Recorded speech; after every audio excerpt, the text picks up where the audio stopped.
Multi-Strike Dragon Dragoncasters released in the very first Rush Duel product and continues to see use 3 years later. Whether this is a resounding design success or a remarkable failure is up for debate, but one thing is clear: a card this resilient has warped several formats around itself, including the most recent release of Rush Duels in Yu-Gi-Oh! Duel Links. Despite crafting a limited list and carefully excluding key cards from the pool, Dragoncasters continue to dominate the latter. Today, I want to take a look back at Rush Duel's first booster pack and starter decks and see what changes I would take to bring these beasts in line with other strategies from the era.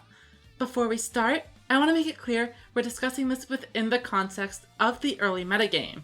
Torn of the Windweaver doesn't see play anymore, but the surprising level of disparity between it and Battleshark's Megalon warrants discussion.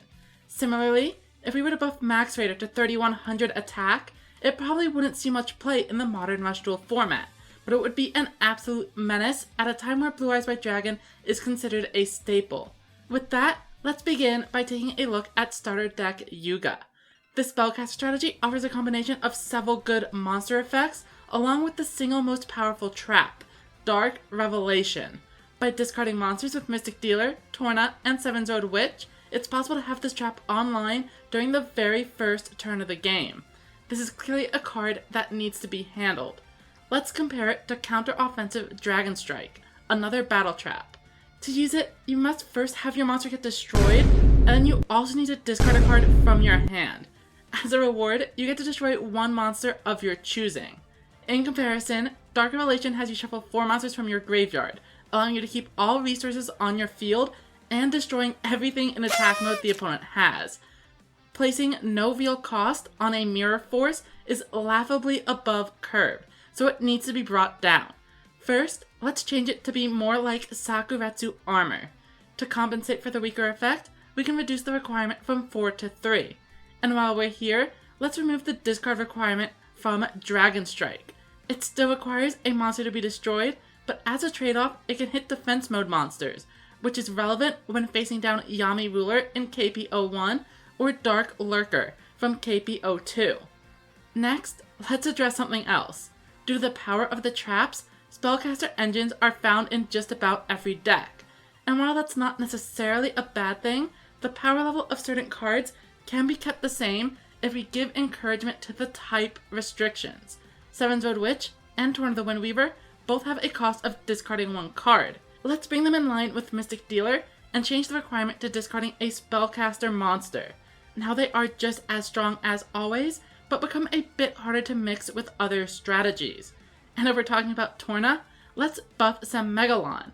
This card takes an extra treat to bring out, but comes with less flexibility, meaning it never saw play outside of casual environments. By replacing the effect entirely with Torna's old text, things become more reasonable. But we can go one step further. Megalon is meant to synergize with water monsters, so we can give it a conditional effect. If a water monster is discarded, the effect can now swap 2 creatures. Megalon is a card that never saw play, but now it has a real niche. Torna is still more accessible, but Megalon offers a higher payoff, befitting its status as a 2 tribute monster. Next up are some more minor changes. Dark Sorcerer and Dragorite are both having their attack reduced down to 1400. Spellcaster and Dragon decks already have more support via spell and trap cards than any other deck, so giving them the best vanilla monsters on top of that piles on the advantage. Early decks like Aqua had to make do with cards in the 1200 to 1400 range, and this helps put Dragoncasters on a more even playing field while simultaneously providing more value to cards like Ancient Turtle Protector, which can block 1400 attack point monsters. Note that 1500 attack point monsters will still exist in the format, just not for spellcasters or dragons. There's one more minor change to be making for these decks.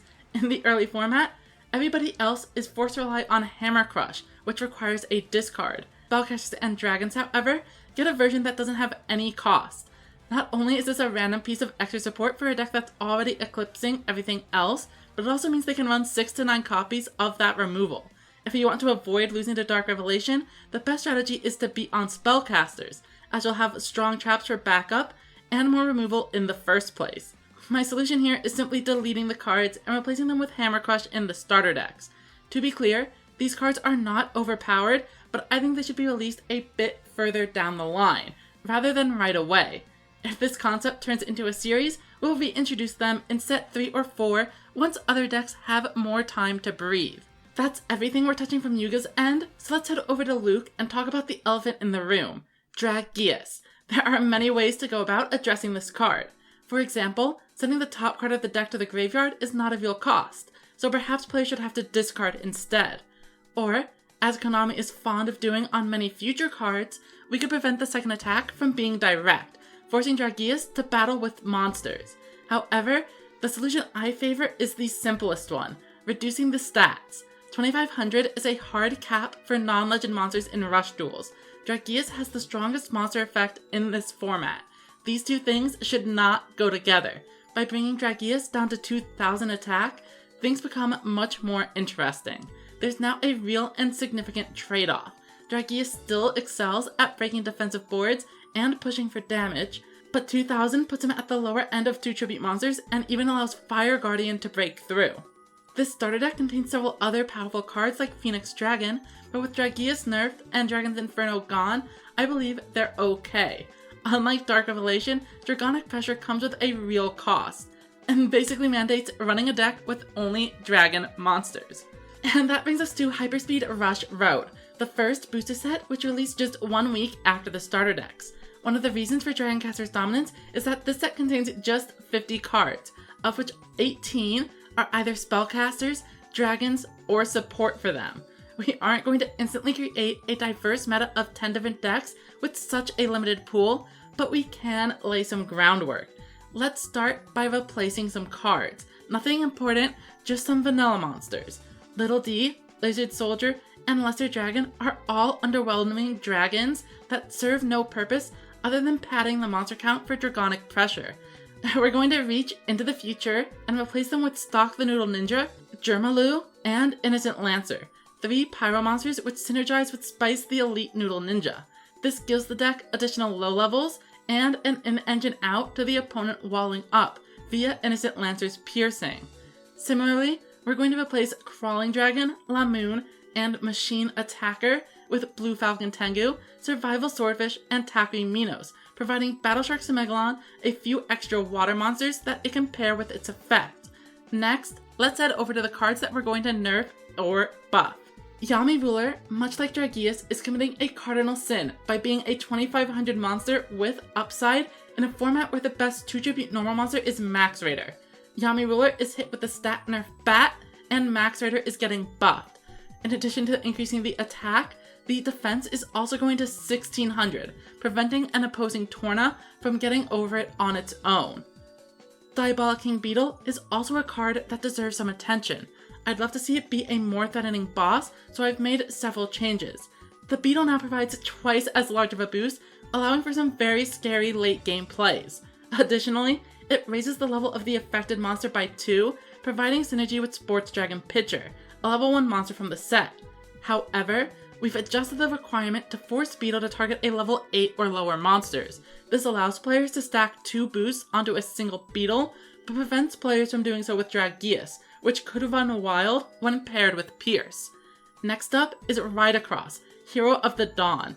As a spellcaster support card, you may expect this one to be getting nerfed, but I'm actually giving it a significant buff, now allowing the card to recycle monsters from the graveyard as well. The 2 level 5 spellcasters in question are Mask of Volos and Hilt the Bearer of Noble Arms, which are both receiving buffs as well. Mask of Volos was essentially worthless with its original restriction, but it now serves as a way to trade with any boss monster in the pre-maximum era, while Hilt receives a simple attack buff that lets it survive against level 4 monsters. A similar stat boost is being given to Sonic Attacker, and that's it. We finished rebalancing the first set. Dragons and spellcasters still have powerful tools, and very well may continue to be the best deck, thanks to their exclusive trap cards. However, the most egregious offenders have been put in line, and 4 boss monsters have been given support to help create a real format. If there's interest in seeing this series continue, let me know in the comments. If this modified format sounds like something you'd like to play, consider joining my Discord server. If there's demand, I'll put up these custom cards on a simulator. Thank you for watching.